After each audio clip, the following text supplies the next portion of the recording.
Here's one I like to make quite a bit. It's rotisserie chicken with garlic whipped potatoes, mixed greens, topped with an au jus. Okay, let's start with the garlic whipped potatoes. Really easy. Take a half stick of butter, melt it in a pan, add your garlic.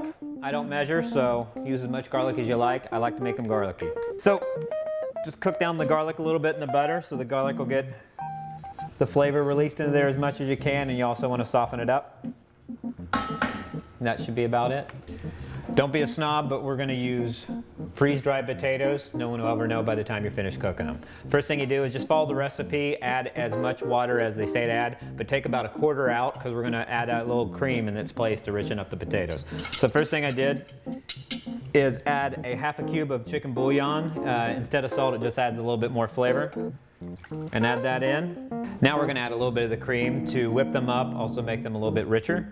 So you just throw that in there. They're going to, you don't want them too stiff. You want them to be a little bit, not runny, but not as thick as your grandma's lumpy potatoes. Almost done. The last thing you do is just add a little bit of white pepper.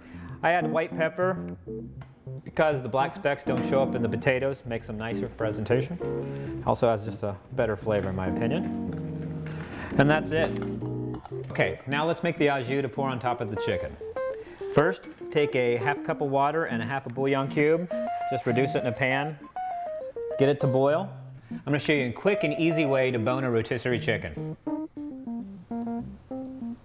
So, first thing you need to do is the skin between the leg and the bird. Just cut that so it's separated a little bit, or the skin will tear off while you're cutting the back of the bird.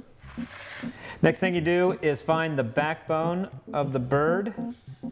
Once you do that, all you have to do is bring your knife in and cut curve toward the bone this way until the breast and the thigh separate from the bird. So we bone the chicken.